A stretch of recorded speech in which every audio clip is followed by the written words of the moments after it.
Chapter 20. For 2 weeks, Jeff spent his time either at work or tiptoeing around Lisa.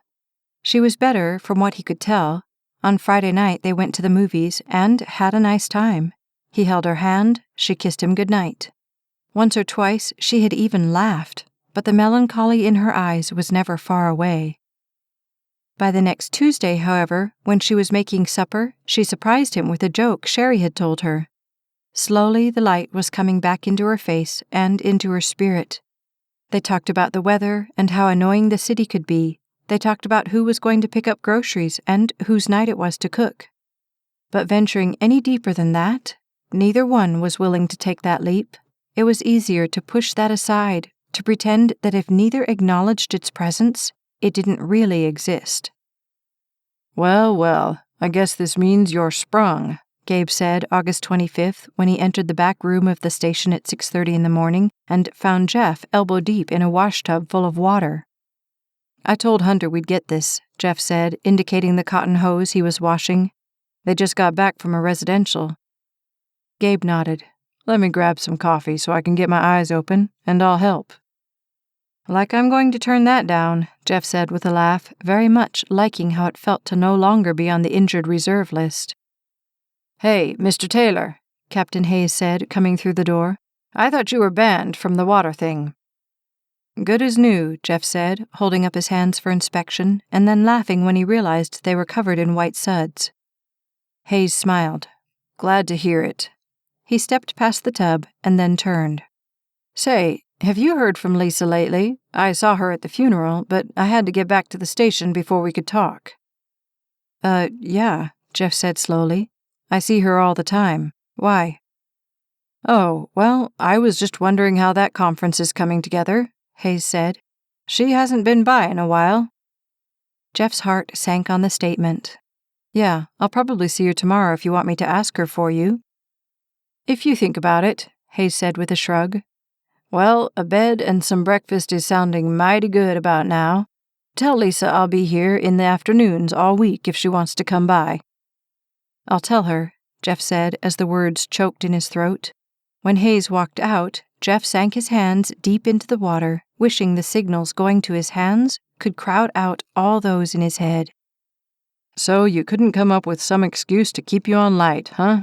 Gabe asked as he walked up, a coffee cup steaming in his hand. Why would I do that? I don't know, because it's, easier? Depends on your definition of easier. Well, it's not washing cotton hoses out when you don't have to, Gabe said, indicating the emerging stained white hose as it was transferred into the other sink. It's called getting on with your life, Jeff said, heaving one part of the hose out of the water. Oh, really? And what else do you have planned for this getting on with your life idea?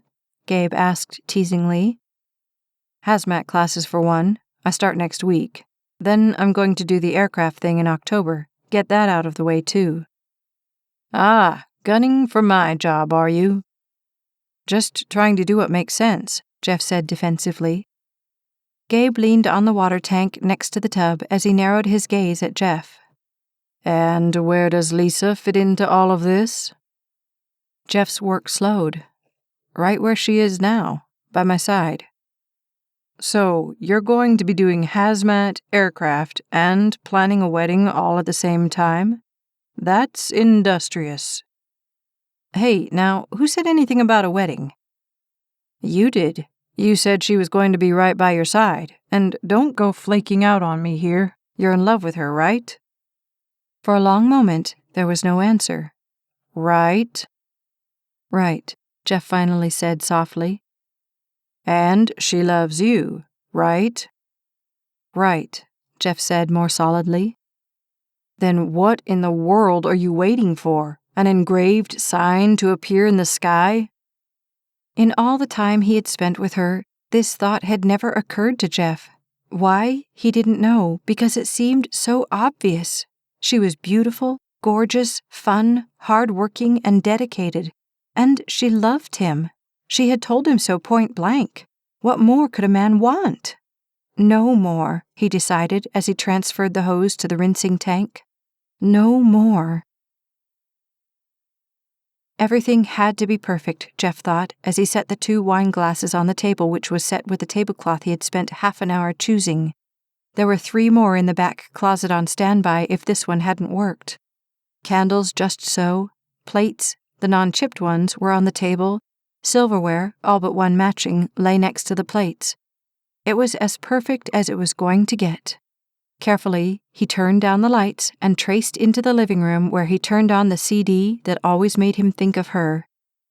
Yes, tonight was going to be perfect, even if he had to knock himself out to get it that way. Work, as usual, was one thick mess of trouble. Lisa exhaled as she pulled into his apartment parking lot and saw the GTO. He was here. She sighed at the thought. She hadn't had time to call him to find out how his shift had gone the day before, although that was all she had thought about for 36 hours. Every beep on her intercom made her jump. Every ring of the phone made her heart pound. At lunch, she had spilled her coffee all over the table when a siren wailed through a close intersection. Her nerves were on the very edge of disintegration, and it was taking everything she had to hold them together. When she opened his apartment with a key she had finally just taken, it was a moment before she realized that anyone was even there. That's when she saw it, the table set, the candles, the wine, and her breath jumped to her throat. "Jeff? Hey, are you—" However, here never made it to her voice, because suddenly he slipped around the corner and leaned there looking at her. White shirt, blue cover shirt, black jeans, that cross, and half of the lopsided smile, and she knew whatever was up, it was big. "Hello," he said softly. "You made it." "I did," she nodded, frozen to the spot at the door. "You didn't tell me you were cooking tonight." "I wanted to surprise you." "Well, that worked." Her gaze chanced to the table as he pushed away from the wall. "Here, you look like you could use a little TLC." He took her arm and led her into the living room, which had even less light. At the sofa, he sat her down. "How about a neck massage?" Carefully, he sat down beside her and turned her shoulders. "Oh, I don't think— Hello." His fingers worked into the grooves of tension in her shoulders, and their pressure sent waves of exhaustion undulating through her body. Slowly, she relaxed into the motion. "That feels good." "It's supposed to," he said right in her ear. She felt his fingers as they left her shoulder to trace across the side of her hair. Helpfully, she reached up and snapped the clip so that her hair tumbled onto her shoulders. "Better?" he asked. "Much." Her eyes closed of their own accord as her body and spirit moved in time with his fingers and the beat on the stereo. "Did you go to masseuse class while I wasn't looking?" "Nope. First massage I've ever given." "Huh. You ought to open up shop. You could make good money." One finger hit an extra sore spot, and she jumped forward. "Ow!" "Sorry," he said as his fingers continued, but lighter now. "Nope. These are just for you." Then I'm not telling anyone. If she could have gone to sleep right there, she would have. "Would you like some wine?" he asked, after time no longer held any meaning. "Do you have to stop to get it?" "I think so. I'm good, but I'm not that good." "Then no, I don't want any wine." He laughed as he pulled her back to him on the couch. "You're too easy." "You're too good." Muscles she had forgotten she had relaxed all the way down the length of her body. She took a deep, long breath. This was something she could definitely get used to. Drifting. That's what it felt like. Forgetting everything else in this one moment. She never wanted to join reality again. "I made your favorite," he whispered in her ear. "What's that?" "Lemon pepper steak, carrots, potatoes, and unburned cherry pie." "Sounds delicious. But it's going to be hard to eat from in here," he said. Her body relaxed into his. "It's called osmosis." "How about we call it eating?" As much as her body would let her, she laughed. "Come on," he said, helping her up. It's going to get cold. Wouldn't want that. By the time he served the pie, she had forgotten her surprise at the sight of the table. It was like remembering she was alive as they debated the merits of cherry versus apple pie. Cherry getting points for pulling off tart and sweet, apple garnering its own share for the addition of cinnamon. "You finished?" Jeff asked when Lisa laid her fork down by her half-eaten pie and sat back. "Yeah, I think that would be a good word for it."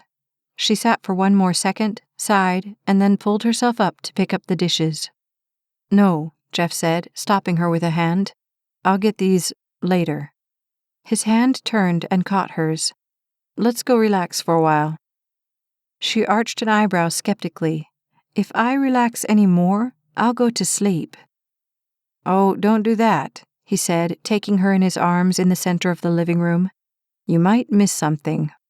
Slowly, he swayed back and forth as her arms over his shoulders pulled him closer. "Oh yeah? Like what?" A second of a pause, and he slipped to the floor on one knee. Still holding her hand, he looked up at her. The room spun around her as her head said this was not really happening. "Lisa, I can't imagine living the rest of my life without you. Will you marry me?" "Marry?" Lisa asked, blinking through the shock. I'm... what?" With a snap, he opened the little box in his hand as her mind said how many hours she had spent worrying about the very hands that now held that box. Inside the box was a thin gold band supporting a small sparkling stone. "I know it's not much, but..." "Jeff," she said as her heart pushed tears in front of the words. "Oh, I love it. It's perfect." And indeed it was, gentle and subtle, the perfect reflection of him in her heart. "So?" he asked, still on his knee, gazing up at her. She closed her eyes to imprint the moment on her memory. To say no was to deny who she really was, and who she really was at that moment was a woman who loved the man kneeling in front of her with all of her heart. "Yes." With a smile, he stood and gathered her into his arms. Her eyes squeezed close as he stood simply holding her as though he might do just that forever. "I didn't think it was possible to be this happy," he finally said softly. "You didn't? What about me?" Her heart burst inside her. "I hated guys, remember? All guys. And now I'm getting married?" She squealed on the words. "Oh my gosh. Haley is never going to believe this. Haley, heck, I don't believe this. Oh man, Sherry's going to go nuts." He laughed. "I thought you didn't want to be married." "Did I say that?" she asked innocently. "Yeah, I think so." "Well, I must have been delirious. Or maybe I'm delirious now. I don't know. I'm just so excited." "Is it me or the ring?" he asked jokingly. "It's you, of course, you dope," she said, and she laid her lips on his, pushing into him so that he took a step backward. When she broke free, he looked at her with a smile. "Oh, good. Then I'll just take this back." He started to put the case in his pocket. "Oh, no, you don't," she said, pulling his hand free of his pocket. "Your ring goes on my finger, Buster." He extracted the ring from the case and tossed the case onto the couch. "And only on your finger." Gently, he took her hand and slipped the ring onto her finger. However, it took more than a simple push to get it on, and once on, she turned it and winced. Jeff exhaled hard. "Aw, crud. I got the wrong size. I knew I was going to do that. I guessed and..." "No," she said softly. "It's perfect." Her hand went up into the side of his hair and she gazed into his eyes. "Just like you." "Okay, now I know it's wrong," he said with a laugh. He took her hand from the side of his head and pulled it down in front of them. "It's not a big deal. I'll just take it in and get it resized. I kind of figured I'd have to." "But I don't want to give it back to you," she said, pouting as she pulled her hand to her chest. I just got it. And when you get it back, it'll be right, he said, pulling her hand away gently. He tugged on the ring, but it didn't move. Reluctantly, Lisa sighed. Okay, but only if you promise to take good care of it. She twisted the ring off her finger and held it out to him. I promise. You're never going to believe this in a million years, Lisa said to a half-asleep Haley over the phone the minute after she arrived home. Oh no, what now? I'm getting married. Married? Haley's voice came awake even as it dropped into incredulousness. I thought you said you'd walk a mile on burning hot coals before you'd ever tie yourself to some idiot guy. Haley's words stopped for a moment. Wait, this isn't that fireman you were seeing, is it? Yes, what's wrong with a fireman? Well, for one thing, their pay is lousy. They've got long hours and scary work. Doesn't exactly sound like your kind of guy, whatever that is. Lisa didn't want to think of Jeff as the job he held. He was the man she loved, strong, steady, dependable, and gentle. He was exactly the guy she hadn't been looking for. Being a fireman also means he cares about others. He puts people before a paycheck, and he's got more courage in one little finger than most guys have in their whole testosterone-filled bodies. Whoa, okay, I get it, Haley said slowly. So, when's the big day? I don't know, Lisa said, looking at her left hand and smiling at the memory of the ring. We haven't said it yet. Uh-huh. But as soon as we do, I'm going to need a matron of honor. Matron? Ugh, that sounds so old. Okay, how about the lady who's been married 6 months, but still wants to be called maid of honor? Much better. Gabe was thrilled. In fact, Jeff got toasted with coffee by the whole station.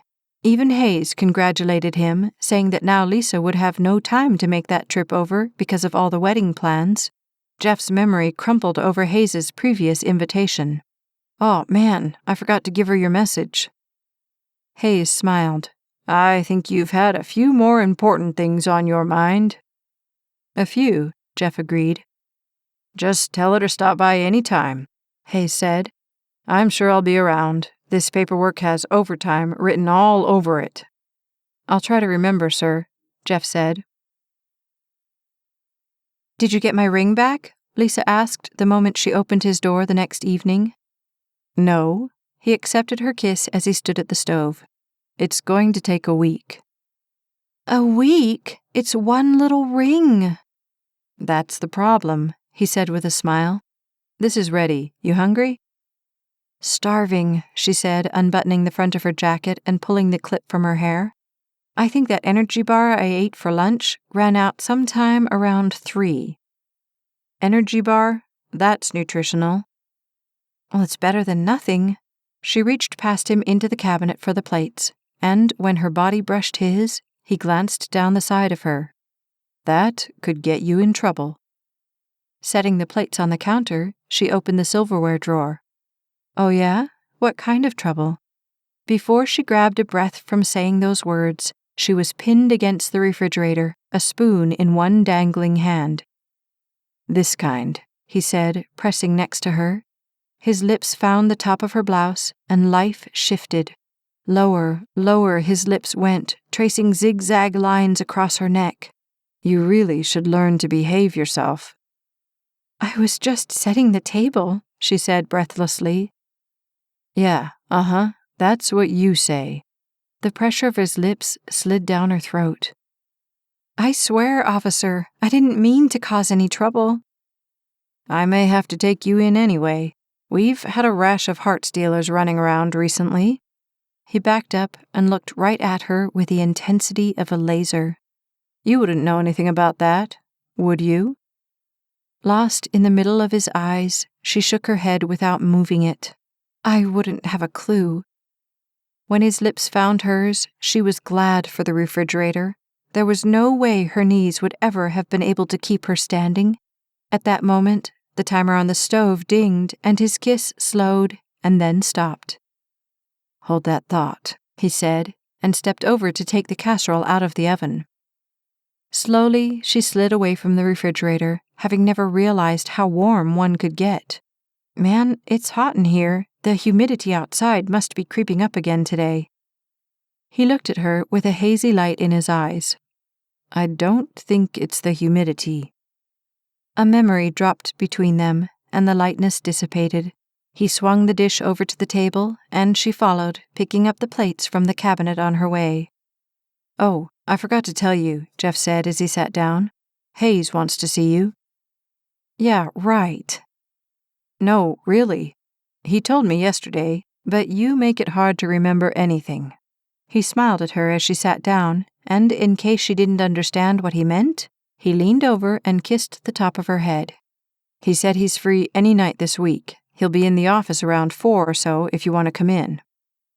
Oh, she said softly. The thought of going to the station exploded through the peaceful dream she had been diligently building in her head. Maybe I'll come tomorrow, if I get time. Jeff dug into the casserole that now sat in the middle of the table. If you do, watch out. They may throw you a parade. A parade? She asked skeptically. I've never been congratulated so many times in my life, and that includes 3 separate graduations. He laughed. That's just a friendly warning. She nodded, getting lost in thought until her senses picked up that he was looking at her with a questioning concern in his eyes. Quickly, she looked at him and smiled. I'll keep that in mind. So, is Lisa coming today? Gabe asked in that deep bass that had become so familiar to Jeff over the last few months. I told her about Hayes, but I don't know. She didn't sound too keen on the idea, Jeff said, re-threading the hose up to Gabe at the top of the engine as their practice run ended. You should call her, Gabe said. Tell her we'll even make her supper if she'll come. Is that a bribe or a threat? Miller's cooking. You be the judge. Bribery. Definite bribery. Although Gabe laughed, Jeff's spirit curled around the plan. Something told him her turning him down cold was a real possibility, and even it being just a small possibility ripped his heart out. Friday afternoon. All day long, Lisa had been fighting the thought of going to the station. Truth be told, she had been fighting it longer than that. Just the thought of the station, of what it meant for him, for her, was enough to send her spirit crashing through the depression. No, if she just stayed away, pretended it didn't exist, somehow came up with a way to convince herself that it wasn't a part of their reality, then life felt almost normal. It was only when she thought about the station, and more to the point, him at the station, that breathing became like running a jagged knife through her heart and soul. I forgot to tell you, Sherry said, standing in Lisa's door at 4 when Lisa had all but succeeded in solidifying the excuse that there was no way she could go for all the work stacked on her desk. Jeff called while you were out for lunch. The perceptive smile her secretary slid onto her face was unnecessary. He said if you'll come around 5, Gabe said you can have supper with them at the station tonight. Lisa buried her gaze in the paperwork on her desk. Oh, okay. Thanks. Sherry nodded knowingly and shut the door. Lisa closed her eyes. This was horrible. No escape, no excuse, no way out. Her worst nightmare come true. That hose couldn't have been any more trouble if it had tried, Bob Miller said as Lisa sat in the break room, surrounded by 10 of Houston's finest. Of course, the finest one of all was sitting right beside her, with one arm slung around her chair, and that lopsided grin spread across his face. Her heart danced as she looked at his profile, remembering why she had fallen for him in the first place. Sitting around the tables, they really were very much like a little family, kidding and teasing, but very much caring about the others seated there. It got snagged on the top and then on the bumper, Zach Jameson said, laughing. It was a good thing it was only a practice run, because whatever was burning would have been toast by the time we got that hose over there. Rainier was thrilled, Gabe said before taking a drink of water. I think I got like 5 demerits for that one run. Yeah, but who knew they'd tied that thing down, Jeff said, sliding into the conversation easily. I mean, who ties a hose down? That's like saying, it's here, but you can't use it. I'll tell you what, though, Bob said with a laugh.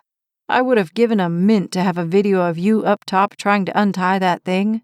It's loose. No, it's not. It's loose. No, it's not. I thought, oh boy, what has the Academy sent us this time?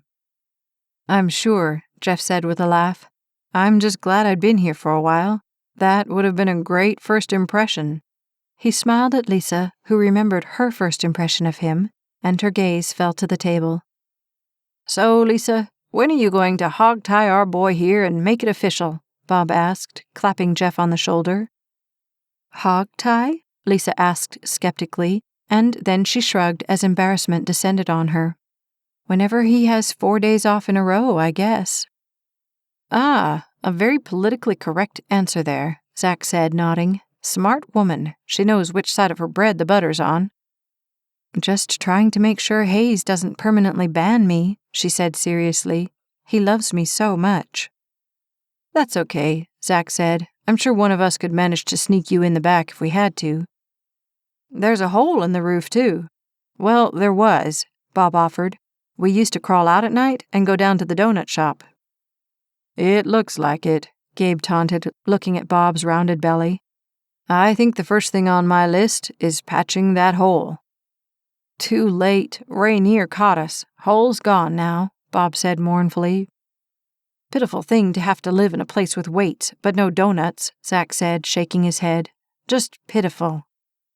The laugh that started in Lisa's throat slammed into the alarm that blared to life around them, and simultaneously, every gaze at the table looked up. Well, party's over, Gabe said, pushing out of the chair as sheer panic seized Lisa. Unsteadily, she stood as Jeff jumped to his feet, leaned over, and kissed the edge of her cheek. Got to go. He squeezed her hand once and followed the others out the door. Stunned to the core, she stood there watching him go, and she couldn't even feel fear, just complete numbness. Slowly, she walked to the break room door and laid a hand on it as 3 men rushed down the hallway past the glass. Her hands pushed through the door, although in reality she felt like it was someone else moving, and she was just watching life from their eyes. "Everybody in!" someone yelled from the truck. A bang on the side of the engine, and the huge metal monster rolled forward out of the opening in the wall, blasting a horn and blaring the siren as it did so. The sounds were ear-splitting, but more than that, they were soul-splitting. Her last glimpse as it bumped into the street was of the 3 men in the back pulling on their suits. She now knew how heavy those suits were, and yet how horribly inconsequential they could be in the face of... Trying to push those thoughts out of her mind, she turned back for the break room. The last thing they needed to be doing when they got back was dishes. It wasn't much, but it was something she could do, and at that moment she had to do something to help, or she would go insane with the bottled-up grief, anger, and concern so overwhelming she felt like she had fallen into a deep, dark well with no light and no way to get to the top. Oh God, please. Taylor and Miller, cut the vents. Jameson, set the vent fan. Gabe ticked off the assignments as they swung around one corner. Jeff nodded as his stomach knotted inside of him. That look. He hated the look she had given him. It said all the things that he didn't want to face, and more. When they screeched up to the house, which had billows of smoke rising from one side window, the 6 of them jumped from the truck, and as Jeff laid his ID tag on the front dash, his mind flashed back to the last time he had done that. With a blink, he banished that thought. Concentration was paramount here. Concentration would be what would get him back to reclaim that tag. He grabbed the roof ladder and half of the extension from the truck side and started up the lawn. 40 hours of ladder classes. He should know how to do this in his sleep. Click went the extension until it was positioned on the eave of the roof. 1 step, 2, he climbed. At the top, he angled his way onto the roof and closer to the peak, where carefully he hooked the top of the roof ladder on and then attached himself to it. "You got it?" Bob asked from the extension where he held the chainsaw. "Done." The chainsaw changed hands, and duty took over. He was here to do a job that could mean someone's life. That's why he had started this in the first place, and now it was a part of him. The chainsaw in his hand roared to life, one life at a time. Just save one life at a time, and someday, surely, he would be able to outrun the ghosts that were gathering at his heels. The dishes were all done. Lisa had even convinced herself that they would come back if she just put them all away. However, the dishes were away, and they still weren't back. She knew she should leave, go home. There was no one here, no reason to stay, and yet something in her just had to know he was all right. She wished she'd had the sanity to decipher the message when it had come in. Maybe then she would at least know where he was and what kind of call it was. As it stood, she had no idea. Pushing through the break room door to the station beyond, she walked out as fear and helplessness fought for control inside her. One wire mesh step at a time, she climbed until 8 up, she stopped and slid down against the wall, praying like she had never prayed before. It wasn't fair to ask him to do this, she told God.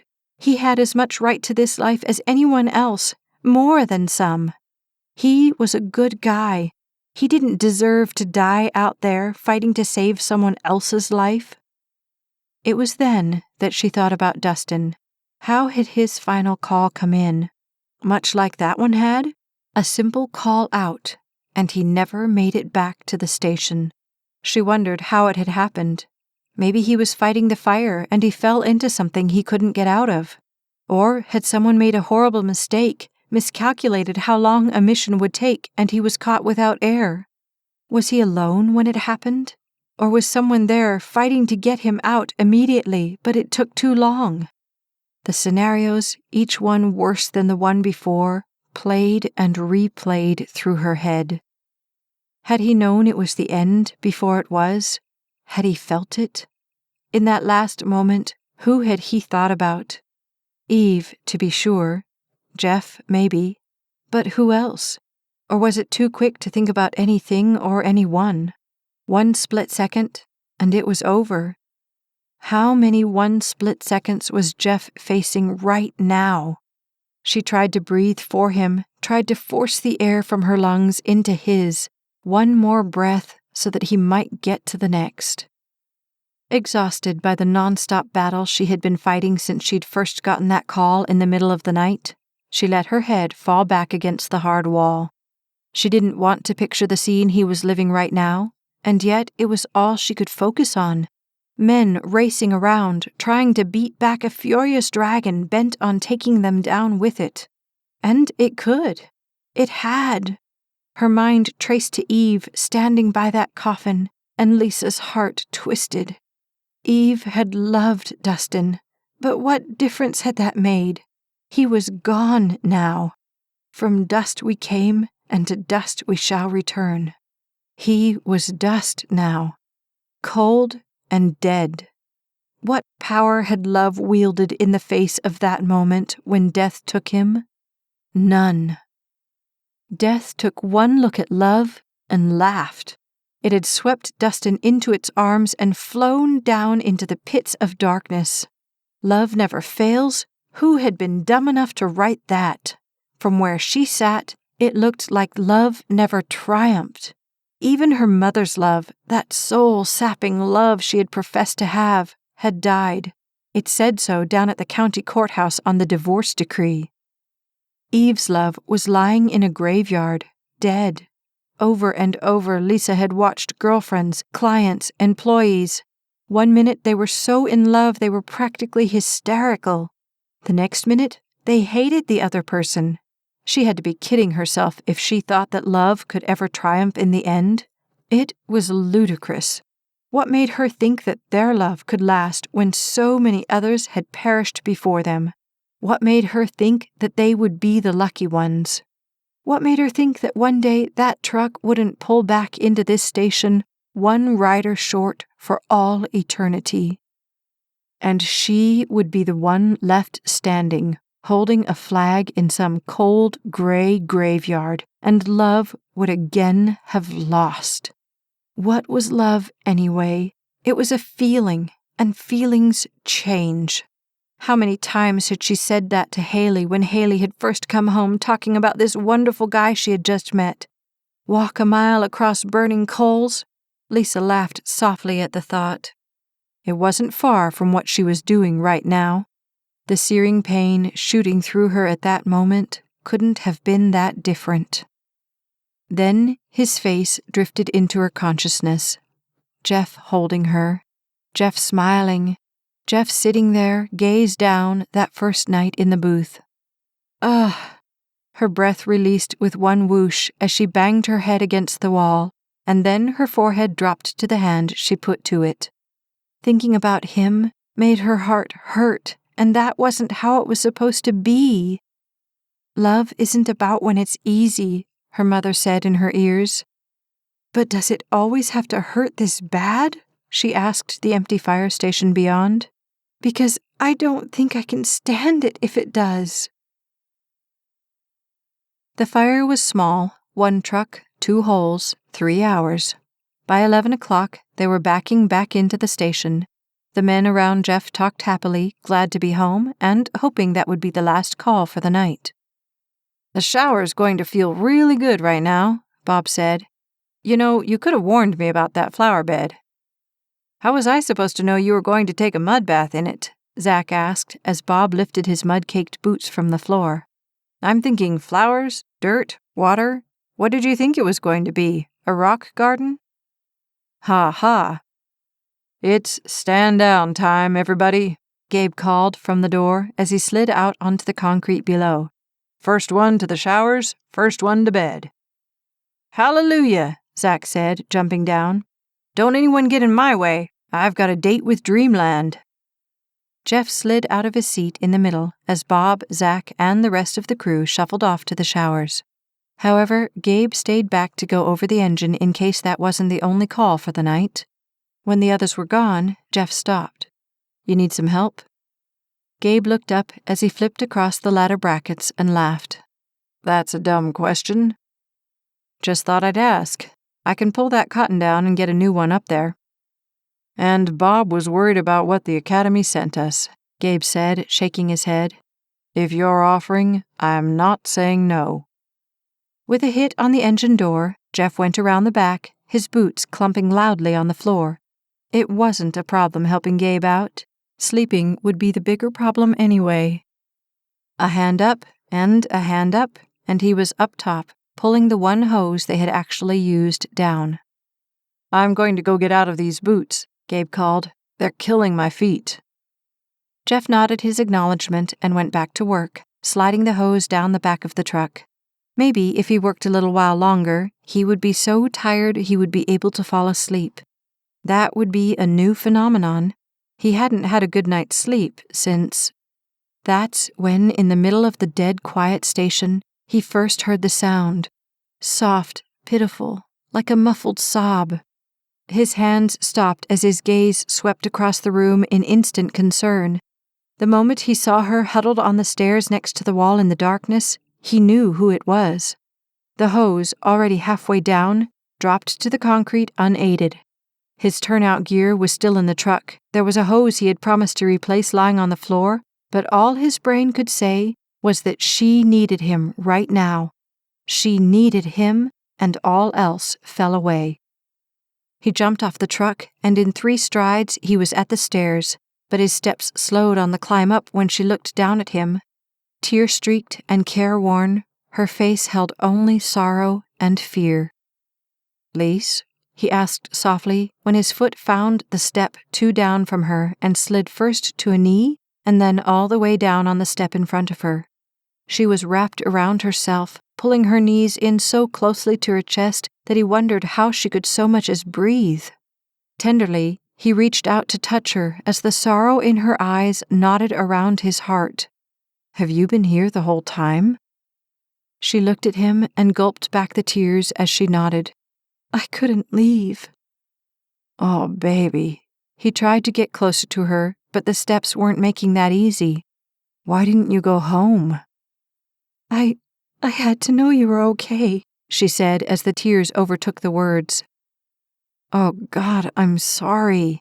When he reached up to brush the hair from her temple, the clasp around her knees broke, and she squeezed her eyes closed, fighting the flood right behind her eyes. She turned to him, and for a moment her head dropped onto his shoulder. He kissed the side of her hair as he held her gently. "I'm so sorry." Pain was all he saw in her eyes when she finally pulled back from him. "I'm sorry," she said brokenly. "I can't do this. I've got to go." In the next breath, she stood, and her feet carried her past him down the stairs. "No, Lisa, wait." He tried to grab her hand, but she yanked it away from his grasp as he stood. "Can we talk about this?" She never slowed down. In fact, she narrowly missed knocking right into Gabe when he reappeared from the hallway. "Lisa," Gabe said in surprise, following her with his gaze as she opened the station door with a snap, walked out, and slammed it behind her. Then Gabe's gaze traveled up to Jeff, who stood in stunned speechlessness on the stairs above. Oh no. This has been To Protect and Serve, Volume 1 of the Courage series. Written by Staci Stallings, narrated by Becky Dowdy. Copyright 2012 by Staci Stallings. Production copyright 2014 by Staci Stallings. This has been a Braveheart Audiobooks production. You don't want to miss what comes next. Like and subscribe to the Staci Stallings YouTube channel so you never miss a second of the story.